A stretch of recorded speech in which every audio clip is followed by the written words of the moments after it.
Hello friends, in this video I am going to explain about the Norma occipitalis.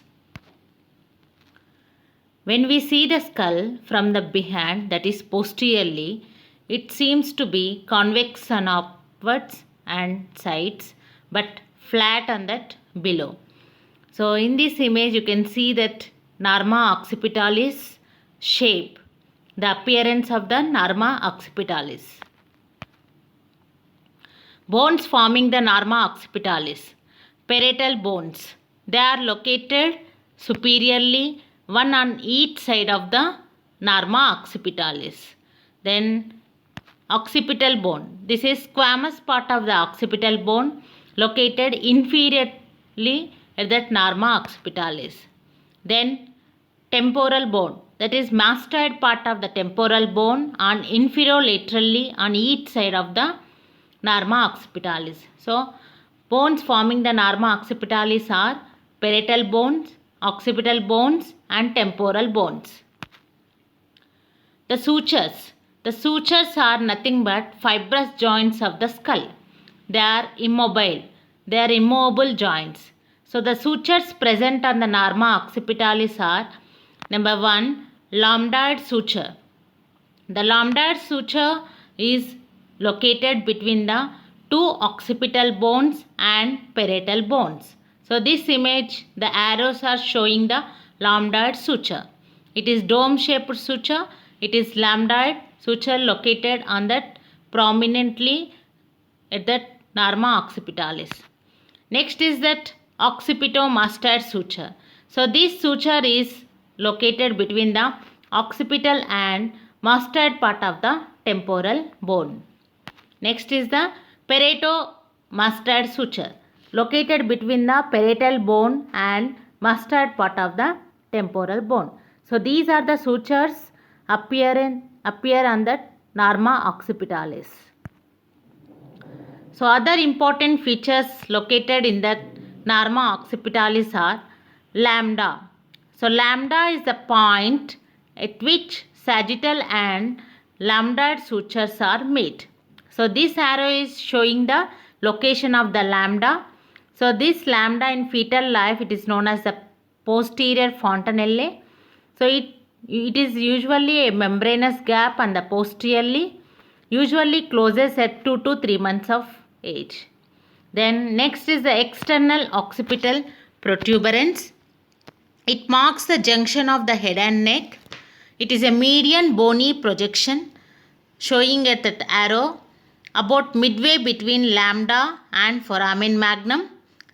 The most notable point on that external occipital protuberance is inion, or otherwise center portion of the external occipital protuberance is known as the inion. So other important features on the Norma occipitalis are nuchal lines. So we can see that there are 3 nuchal lines on that Norma occipitalis. They are prominent lines. So they are superior nuchal line, inferior nuchal line and greatest nuchal line. So superior nuchal lines. So superior nuchal lines are also marks the junction of the head and neck because they starts from the external occipital protuberance. On either side they passes laterally. So in certain cases these arch bony ridges are observed.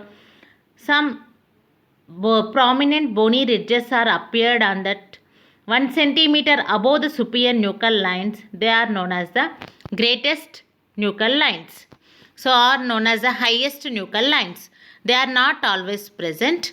They are more arched than the superior nuchal lines. Other nuchal lines are inferior nuchal lines. So they are also curved bony ridges passing laterally on every side middle of the external occipital crest. So this arrow is showing that superior nuchal line. So second it is showing that greatest nuchal line or highest nuchal lines. Then inferior nuchal lines. So they extend laterally from the external occipital crest. So what is external occipital crest? So this arrow it is showing that vertical ridge between the external occipital protuberance and foramen magnum. So this is the crest extending from the external occipital protuberance till the foramen magnum. So next is the mastoid foramen. Mastoid foramen is present near the occipitomastoid suture. It opens at the sigmoid sulcus. Internally it opens into the sigmoid sulcus and it transmits the emissary veins. So emissary veins are the important veins of the skull and the meningeal branch of the occipital artery. So mastoid foramen is located at the posteriorly at the norma occipitalis. It transmits the emissary veins and meningeal branch of the occipital arteries.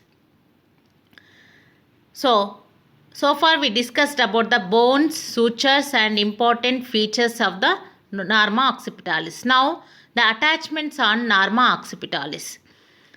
So external occipital protuberance, they are trapezius muscle is the back of the muscle arising from this, and ligamentum nuchae, it is that ligament. There is attachment you can see at that external occipital protuberance. So this arrow is showing that external occipital protuberance. Then there is this is a trapezius muscle. Then superior from the superior nuchal lines, again the trapezius muscle is arising, and neck, there is a neck prominent muscle you can see at that neck region, sternocleidomastoid muscle, that provides insertion at the superior nuchal line, and then splenius capitis muscle, this is also neck muscle. So these are the attachments on the superior nuchal lines. So this muscle, it is sternocleidomastoid, it is side of the neck, it is a prominent muscle, and this is the muscle, it is a splenius capitis, attachment at the superior nuchal line. Then at the highest nuchal lines or greatest nuchal lines, there is attachments of the epicranial aponeurosis and origin of the occipitalis or occipital belly of occipitofrontalis muscle. So this is the image showing that occipitalis muscle. Then these attachments can be remembered by the mnemonic. It is lost easily. So green color, it is representing that ligament attachment. Red color, it is that origin, and blue color, it is insertion. So all these we discussed last slide. So you can easily remember by this mnemonic, lost easily. So these are the points about that norma occipitalis.